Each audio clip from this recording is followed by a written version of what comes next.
historia humana, cada paso hacia adelante significa el haber superado ciertos desafíos, pero también la aparición de otros nuevos.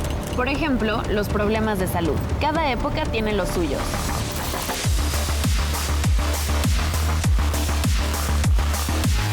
Pandemias infecciosas desde siempre. Problemas respiratorios y accidentes laborales desde la era industrial.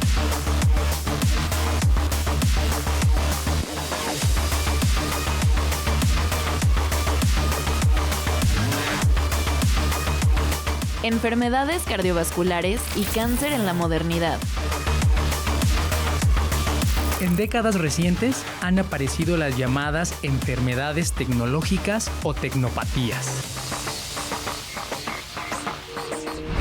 Con la pandemia de COVID-19, la dependencia de los dispositivos electrónicos creció exponencialmente, igual que los problemas de salud asociados a ellos. El estrés, la ansiedad y la depresión han alcanzado niveles sin precedentes en la historia, impulsados en parte por el exceso de noticias por la infodemia. Las tecnologías de la información y la comunicación nos han hecho más cómoda la vida.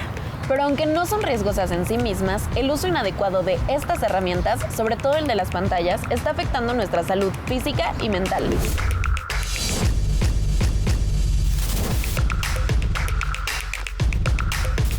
Por uso inadecuado se entiende, en principio, dedicarles demasiado tiempo. Antes de la pandemia de COVID-19, se consideraba saludable un uso de 1 a 2 horas según la edad.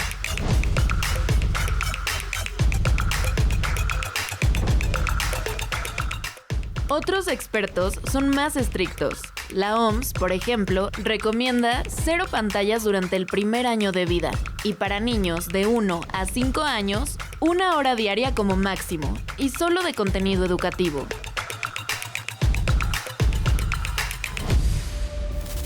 El propio diseño de los aparatos es limitante, pues implica posturas, movimientos y estímulos poco naturales.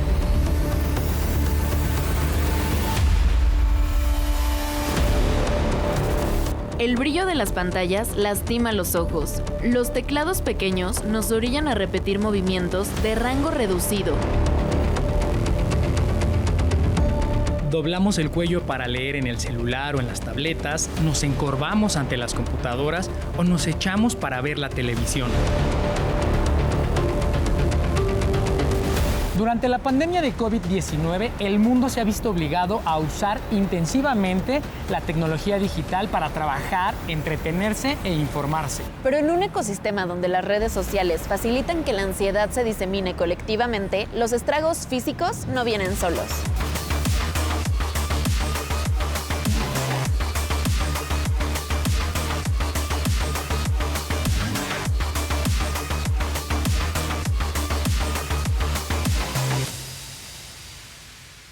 El miedo a perderse algo o miedo a quedarse fuera, o FOMO por sus siglas en inglés, Fear of Missing Out, se hizo evidente al inicio de la pandemia de COVID-19 con las compras de pánico de diversos artículos de primera necesidad y, sorpresivamente, con las compras de papel higiénico. ¿Por qué este artículo de limpieza superó con creces a cualquier otro en la cesta de la compra ante el confinamiento por COVID-19? Las razones son múltiples. Pero en lo que toca a las redes sociales y medios de comunicación, el efecto imitación contribuyó a estas compras. Al ver imágenes en redes sociales y medios de comunicación de estantes vacíos y carros de supermercados repletos de papel higiénico correspondientes incluso a otras latitudes, los individuos buscaron una sensación de seguridad compartida, lo que desencadenó la imitación y las compras de pánico que vaciaron los anaqueles de los supermercados. Lo que, dicho sea de paso, propició una noción de escasez falsa, pues los anaqueles eran llenados minutos después por los empleados de los supermercados. Así, debe considerarse que los paquetes de papel higiénico ocupan demasiado espacio. Parece más grave que falten 50 papeles de papel higiénico en un anaquel a que falten 50 latas de frijoles refritos en el mismo anaquel. Pero el miedo a quedarse fuera o a perderse de algo, evidenciado con el papel higiénico al inicio de la pandemia, no encuentra su única expresión en las compras de pánico. también se hace evidente en campañas positivas, pues a partir de no quedarse fuera, algunos usuarios de redes sociales se solidarizan con campañas de donación, apoyo a refugiados o incluso se suman a movimientos por el respeto de los derechos humanos, derechos de las minorías o diversas denuncias, como el caso mundial de Me Too en redes sociales. Sin embargo, el FOMO también puede tener una cara negativa, la que a partir del miedo a quedarse fuera de una tendencia o un grupo de usuarios de redes sociales, otras personas suscriban mensajes de odio o incluso apoyen movimientos que promuevan conductas ilegales, como ocurrió el 6 de enero con la toma del Capitolio de Estados Unidos. ¿Cómo evitar que el miedo a quedarse fuera o el miedo a perderse algo promuevan conductas ilegales o incluso nos conduzcan a atropellar los derechos de otros? Recordemos que el mundo en línea, el mundo de las redes sociales, tiene un impacto en la vida cotidiana. ¿Por qué emitimos discursos de odio, incitamos conductas y decimos cosas que no nos atreveríamos a hacer y decir fuera de línea, es decir, en el mundo real? Ahí está la respuesta. Cortemos la infodemia.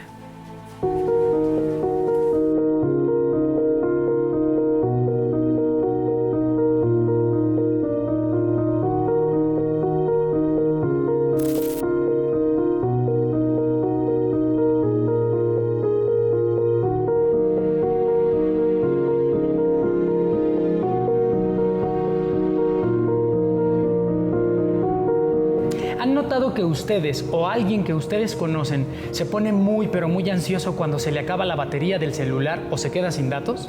¿O quiere estar todo el tiempo en las redes sociales porque si no, siente que se está perdiendo de algo importante? ¿O cree sentir la vibración del celular cuando no hay tal? ¿O al estar con otras personas no les hace caso por estar chateando? El apego a las tecnologías digitales afecta nuestro día a día, llegando a rozar la adicción.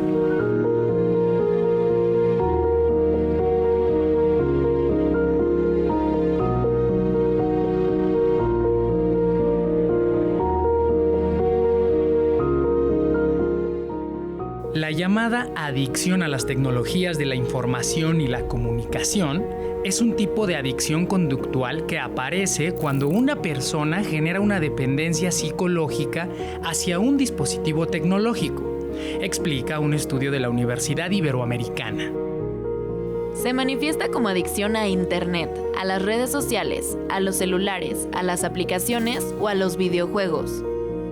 Para detectar la tecnoadicción se consideran dos factores: el uso excesivo, es decir, dedicarle demasiado tiempo, y el uso compulsivo, que se refiere a pensar persistentemente en la tecnología aunque no la estén usando.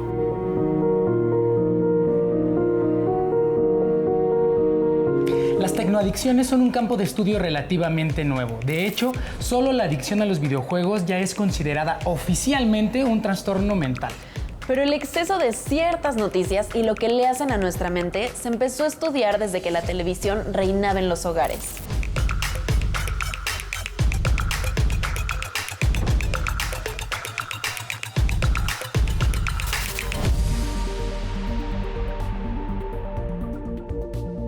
La conexión entre una dieta alta en noticias catastróficas y un aumento de estrés, ansiedad y miedo se ha examinado durante medio siglo. El estudio pionero sobre este tema es de George Gerbner, un experto en comunicaciones de la Universidad de Pensilvania, que a finales de los años 60 hizo notar que los programas de televisión más populares, incluidos los noticiarios, eran bastante violentos. Con una base de datos de 3.000 programas de televisión y 35.000 personajes, así como encuestas a gran escala, Gerbner descubrió que al terminar la primaria, un niño estadounidense promedio habría visto 8.000 asesinatos. Quienes veían entre 2 y 4 horas de televisión al día eran propensos a percibir el mundo como más cruel y peligroso de lo que realmente es, y a tener niveles de miedo y ansiedad mayores que quienes veían televisión menos de 2 horas al día. Esta hipótesis se conoce como síndrome del mundo cruel.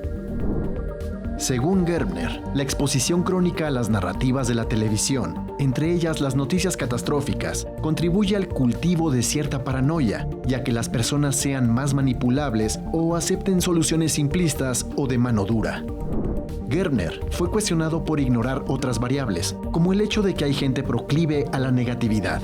Pero nuevas investigaciones confirmaron una correlación entre la exposición prolongada a contenidos violentos y funestos y niveles de ansiedad no saludables. 2001. Tras los ataques a las Torres Gemelas de Nueva York, un equipo liderado por la doctora Roxanne Cohen Silver de la Universidad de California, Irvine, monitoreó por años a personas que siguieron las noticias ulteriores, sobre todo a través de la televisión. El estudio detectó trastornos físicos y mentales de larga duración, no solo entre quienes estuvieron cerca de la zona cero, sino en personas de todo el país que siguieron las noticias. Según Cohen, los medios de comunicación masiva fueron el mecanismo de dispersión del trauma colectivo. 2013. Después del estallido de una bomba en el maratón de Boston, Cohen y sus colegas emprendieron un estudio parecido, pero esta vez incluyeron a las redes sociales como medio de comunicación masiva. Para su sorpresa, personas que dedicaron varias horas al día a las noticias en los meses siguientes desarrollaron niveles de estrés incluso más altos que quienes presenciaron el ataque. 2020. Una investigación de la Universidad de California, Irvine, publicada en la revista Science Advances, halló que la cobertura mediática de la pandemia de COVID-19 contribuyó a incrementar el miedo y la ansiedad en la población. Sin embargo, el uso de la tecnología digital para comunicarse con seres queridos y buscar orientación sobre salud mental fue un paliativo.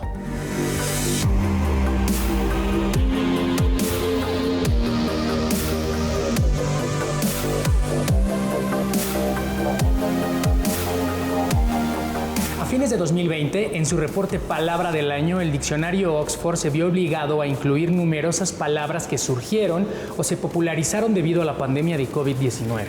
Infodemia y doomscrolling son dos de esas palabras que están muy relacionadas entre sí. Doomscrolling o doomsurfing describen el acto de desplazarse frenéticamente por una pantalla en busca de noticias sobre desastres, crisis, violencia, etc., incluyendo los hilos de comentarios.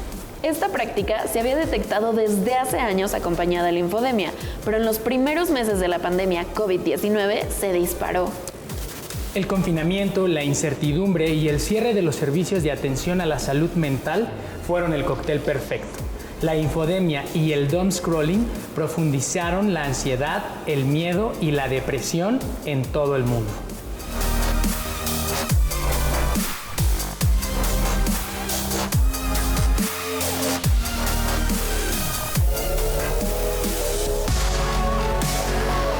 Caudales inmensos de información confusa sobre la pandemia llevaron a muchos a entregarse por horas a la lectura de todos los ángulos posibles de las noticias, incluyendo teorías conspirativas y desinformación. Para algunas personas, el doomscrolling implica mirar la tragedia de otros desde el hogar y así sentirse más a salvo. Pero en conjunto, las pérdidas en serie, en lo personal, en lo social, lo económico, lo político y lo ecológico han devastado la salud mental global. En Japón, en 2020, hubo 750 suicidios más que en 2019, un alza que no se había dado en 11 años. El gobierno nipón creó el Ministerio de la Soledad, oficina encargada de paliar este problema que afecta sobre todo a las mujeres. En México, en los primeros meses de la pandemia, 27% de los mayores de 18 años tuvo síntomas de depresión y 32% manifestó síntomas severos de ansiedad, según una encuesta del Instituto de Investigaciones para el Desarrollo con Equidad de la Universidad Iberoamericana.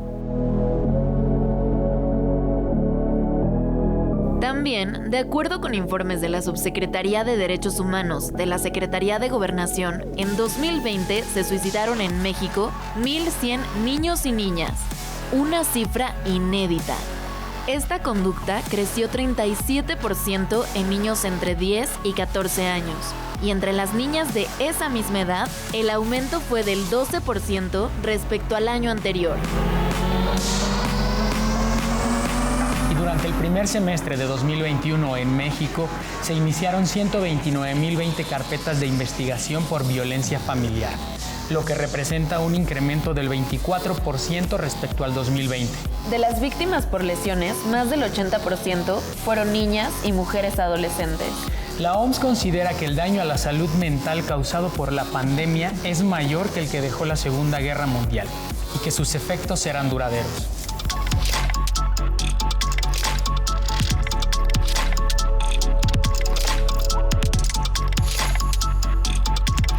Según la Asociación de Internet MX en México, en 2020, los usuarios de teléfonos celulares pasaron de ser 80.4 millones a 84.1 millones, es decir, el 72% de la población. Este es el crecimiento más acelerado en 5 años. El celular es el dispositivo que más nos acompaña y quizás el que más nos afecta.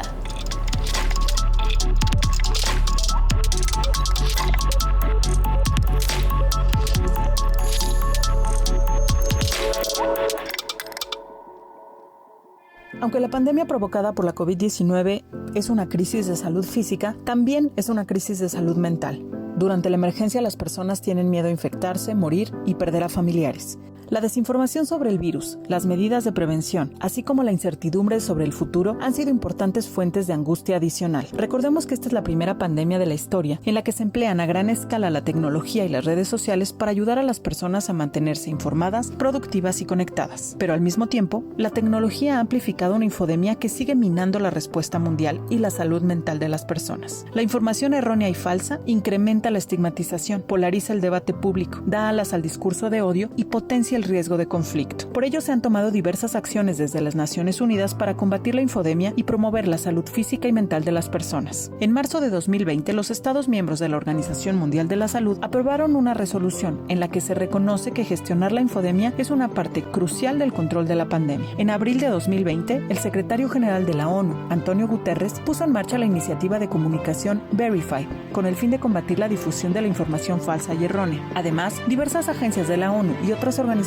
como la Cruz Roja han hecho un llamado a los estados para que apliquen planes de acción con el fin de gestionar la infodemia y para que empoderen a sus comunidades para encontrar soluciones contra la información falsa. También se ha hecho un llamado a los medios de comunicación y a las plataformas de las redes sociales que difunden información errónea y falsa, a los investigadores y especialistas en tecnología, a líderes de la sociedad civil y a las personalidades influyentes para que puedan concebir estrategias y herramientas para responder a la infodemia y para que sigan fortaleciendo sus acciones para difundir información precisa. Hoy más que nunca, la información salva vidas.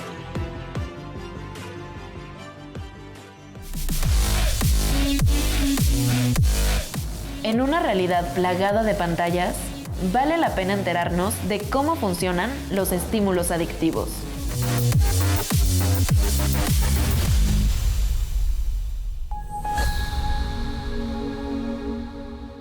Jorge, eres psiquiatra y fuiste parte del equipo de investigación clínica del Instituto Nacional de Psiquiatría y ahora eres director general de CONADIC. Quisiera pedirte que nos expliques cómo funcionan las adicciones. Bueno, hay que entender una parte de las adicciones y es que se originan con actividades, con conductas o con sustancias que activan los centros cerebrales que están más relacionados con la recompensa, con la gratificación, con el placer, ¿no?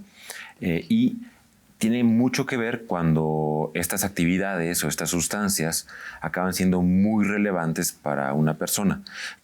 Y especialmente traen problemas cuando son más relevantes que las actividades normales que necesitamos tener. La actividad social, actividad física, laboral, la escuela, ¿no? Comer, autocuidado, dormir. Cuando una actividad va siendo más relevante y más compulsiva, es cuando trae problemas. ¿Y podemos entonces hablar de adicción o de conductas compulsivas alrededor de las pantallas, de la tecnología? Sí, se le ha llamado adicción al internet o a los juegos en línea, a las conductas compulsivas que ocurren, bueno, a muchas actividades en línea, ¿no? A las pantallas, sí, a las redes sociales, a la pornografía, a los juegos, a un montón de cosas en línea. Y cuando van tomando más horas en el día, cuando se vuelven el centro de la actividad, cuando se van abandonando interacciones sociales u otras actividades que se espera que como humanos hagamos y que son parte de nuestro estado de salud ideal, es cuando se convierte en un problema y se ha llamado adicción, ¿no? Porque se vuelve compulsivo, difícil de parar, y aunque quien tiene esta conducta compulsiva lo identifica como un problema, no puede parar por sí mismo. ¿Y cuáles son como las consecuencias, especialmente en los casos de las pantallas, del Internet, de esta conducta compulsiva? A lo mejor el más frecuente es la reducción en horas de sueño, ¿no? Por una razón muy simple, porque cuando se usan las pantallas es con más frecuencia durante la noche, en horas de descanso, cuando no dejamos de trabajar ni de ir a la escuela, ni de atender cosas, es por la noche. Y las pantallas además tienen un tipo de luz que alteran la fisiología natural o normal del sueño. Entonces se afecta el ciclo de sueño además. El sueño es importantísimo para que podamos regular nuestra respuesta al estrés, para poder consolidar procesos de memoria, también para poder mantener la atención durante el día. Sí, y entonces son funciones que se van alterando poco a poco en tanto que vamos quitándole tiempo al descanso, al ciclo de sueño. Lo que ocurre es menos contacto social. Los humanos estamos hechos, una gran parte de nuestro cerebro, para la cognición social, o sea, para entender cómo son las emociones y los pensamientos de los demás. Algo que llamamos teoría de la mente, ¿no? Mentalización.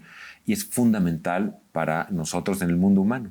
En tanto que más le vamos quitando tiempo a la interacción humana y más se lo vamos dando a la interacción a partir de dispositivos electrónicos, vamos perdiendo, vamos mermando habilidades que son fundamentales para nosotros como humanos. A diferencia de las sustancias, las pantallas están como muy cerca de la vida diaria y especialmente de la vida diaria de niños y adolescentes. ¿Crees que eso les da como una característica distinta o qué nos da eso de diferente? Quizá la diferencia es que ahora todos utilizamos estos dispositivos, pero los chicos necesitan en las etapas del desarrollo estar en contacto con los demás. Y la verdad es que los dispositivos electrónicos nos pueden llevar a todos lados. De hecho, se vuelven como un alivio para los papás porque no tienen que entretener al niño, ¿no? Y entonces muchos pequeños se quedan todo el tiempo frente a pantallas, en un momento del desarrollo en donde es fundamental estar leyendo las emociones, los pensamientos de los demás, y que es fundamental para nuestra interacción social. Entonces, ¿qué ocurre con los niños que se van aislando y van perdiéndose justamente del aprendizaje más complejo de la interacción social? Eso sabemos que produce un tipo de ansiedad en los niños, de aislamiento, de más dificultades para entender lo que ocurre en presencia de los demás. Ese es quizá el problema más importante. La otra es que los juegos están diseñados para generarnos emociones gratificantes de inmediato. No significa que sea malo, pero un pequeño tiene menos recursos para identificar en qué momento está otorgándole demasiado tiempo, demasiada energía a un juego o a las pantallas mismas. Muy bien, pues muchas gracias. De nada, muchísimas gracias.